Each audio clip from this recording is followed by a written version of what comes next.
And now a gentleman about whom we have said many, many things.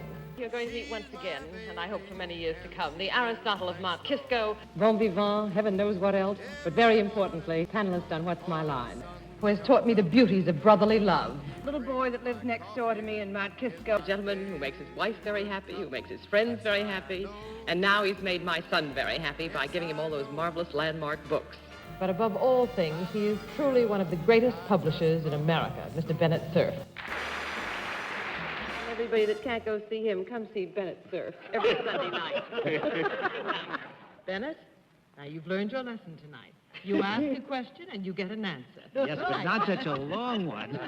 Goats? Hey, there's been no conference. Stand to, Mr. Cerf. Not now, please. This is my chance to tell you, I hope you get elected again as Lord High Mayor. You don't like this product he's got, huh? Miss Naturel is a fire eater. John, I asked if this had anything to do with food or drink, and for Mademoiselle Naturel, this is food, is it not? She cooks her tongue. The last time I passed to Arlene. All right? Stuck with it. Would it have anything to do with the wealth of the country? I pass to you. No, actually, I don't want you to rule out anything because... Don't rule it out. That's what he is. Just won the race. I know it. There was just an enormous auto race. He won it with a Ferrari. Did you win it with a Ferrari, dear? Did I? No, I did not. That's 2 down and 8. I'll thank you to keep your... What is there above the shoulders but the head? The face, my dear. There? It's all of a piece. Have you finished, Arlene? Yes, Arlene. Like if the sun was shining on it, would it keep it from burning? Arlene says she has an idea. I'll turn it over to her with your permission. Ask if it's a nose muff. I will not. A warmer. I will not. To wear skiing or something. Is it a nose muff? It is. A nose muff? Yeah. Warmer. Nose warmer. Fine. Sir. Mrs. Peterson, I better be careful because I'm going to be in Detroit Thursday and Friday. Hope I'll see you there. What is this? What's going on? Down, boy. You would not hold it in your hand, that's correct. Mm-hmm. But you could hold it. Mm-hmm.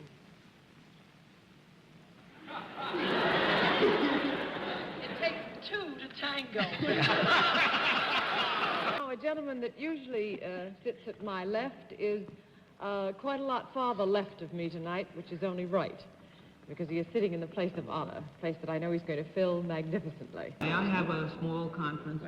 Oh, he did it just like John then, didn't he? And we'll begin the questioning with my old Mount Kisco neighbor, Arlene Francis. Thank you, Bennett. You've been just marvelous up till now, Bennett. Give me a little help, will you? I thought you were wonderful, Bennett. Doesn't it seem funny over there? I would like to say that there is not a man in New York at this minute that is happier that it is 11 o'clock than Bennett Cerf.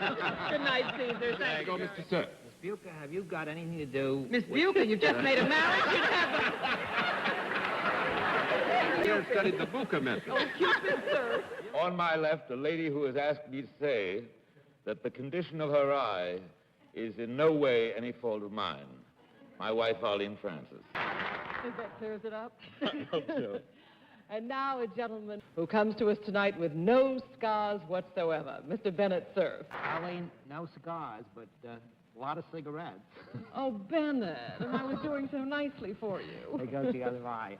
I'd like to say I saw a lot of Arlene over the weekend. She's been in a lot of pain with this eye.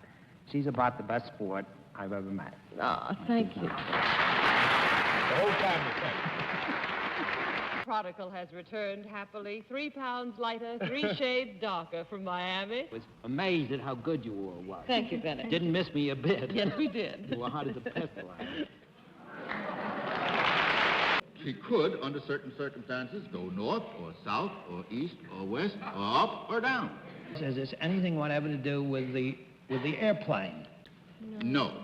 Well, I'm glad to get a no. Glad to get out of 1 it. down and 9 to go. I know that you've been champing at the bit, Arlene. I have, because I want to ask Miss Patterson if she has anything to do with the entertainment industry in any way. Yes. Uh-huh. And if you go up and down, and north and south, and east and west, do people watch you? Yes. You look like the unlikeliest candidate in the world for this job. But are you ever shot out of a cannon? Oh, Lord. Did you speak with a French accent? Yes. Jolly good. Mr. Cerf? Well, if you spoke with a French accent... He must be an Italian actor. Oh. You got that over here. Jolly good. I mean, could I ask a question of a fellow Yes, Mr. panelist? Cerf. How the devil did you guess that, Arlene? Would you like an explanation of this seriously? Yes, certainly. Well, the audience gave a big roar when you talked about transportation, so immediately one has to figure it wasn't a normal kind of transportation. The circus is in New York, and they have people being shot out of cannons, and I tried to think of fantastic means of transportation. She's smart. Well, there are only a few, aren't there? A cannon is one of them. And a cannon is the unlikeliest of all. Could you be one of those three? Yes. Oh, swell. You're doing great, Miss Arlene. St. Patrick's Day coming up. St. Patrick's? Try Haggerty. Yes. I won't be allowed to hear it now. Yes, I'm you sorry. may. Bennett asked if the inability to perform in Madison Square Garden resulted from a lack of specific equipment, etc., and the answer was no. All right, thank you very much. No, she's got all the equipment, Bennett. You haven't been watching. And now a brave gentleman who has just called 24 innings in 2 games, tying the record of 24 innings in 1 game, way back in 1912, I think it was, between the Braves and the Phillies. And Phil Rizzuto. Darlene, you know almost as much baseball as your son Pete. You taught me. I'm just going to ask you a question, really at random. Do you wear this? Excuse me, I'm being whispered. I don't know. May we have one You moment? may have 10 seconds Do you for want a a moment? conference. Sure. We were thinking Maybe of it the rings. zipper. Maybe it has bells in it or something. What? No, Arlene has a obviously strange not. notion that it has bells in it, but I'm stuck with this. Has it got bells in it? Does it have a hide rather than a furry coat? We'll have to have a small conference. Thank you. More hide than Jekyll. Sometimes, when it's old and gray and the fur falls out, I know how that is. You may have 20 seconds for a conference. Arlene, oranges are a very important product around Radley. Maybe she has something to do with agriculture. Really? The audience doesn't react. If it turns out to be oranges, Bennett, I apologize right now. Mrs. Lyon sits there all day and washes cards. Then she takes the cards one at a time, cleans them up nice and bright and new, and then she does this with 30 to 50 packs of cards every day. Hotels that make millions of dollars in gambling. Can't You run afford an new efficient cards. publishing house, Mr. Cerf? We Please. see you washing the pages of your old manuscript. There's only one more try, isn't there? Yeah. If you've got it, Bennett, I don't want to get a no for you. He's the head of some big corporation.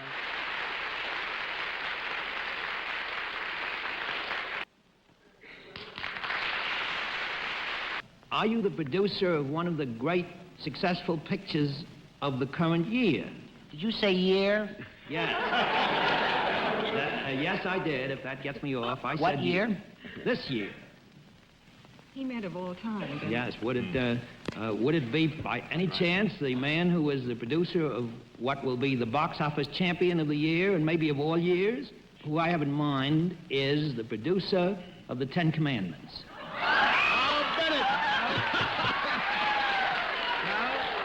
One down and 9 to go, Miss Francis.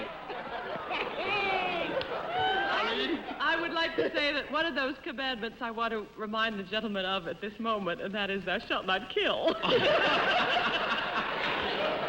You will understand, Dorothy, why the swimsuit would be absent, because Miss Einbach is a crocodile hunter, and you don't go hunting crocodiles in swimsuits. Sorry, but when we asked her what she wore, she said nothing. That'll be all, please. Sure. And on that happy note, until next week, this is John Daly saying good night. And I'll be seeing you in the crocodile country. Good night. Next week, our panelists are going to dress like Miss Einbach. We haven't got any swans down cakes, but we wish you a happy birthday. Thank you, dear. Good night, dear Bennett. I want you to know that Marty Gable gave her a baby grand for her birthday. My birthday. Piano, he means. A piano. I want to say also good night to Chris and Jonathan Cerf, who was sitting in the first row there. I'm sure they're very proud of dear Dad. And Phyllis, you too, wherever you are. Though I took Arlene's place tonight, in truth, no one can really take her place. Good night, Denny. She's probably kicking up her heels in Jamestown, Virginia. Wish they could see that red hair of yours, Dean. Good night. Good night, Bennett. Wait till your wife gets home. Good night. And Bennett, stay home. Didn't do much good tonight. Good night, and good night, Bennett and Phyllis. Enjoy your warm vacation in Florida. Good night, Untamed You. That goes for you, too. Good night, Bennett. And good night, Denny. Arlene is watching. Good night, John.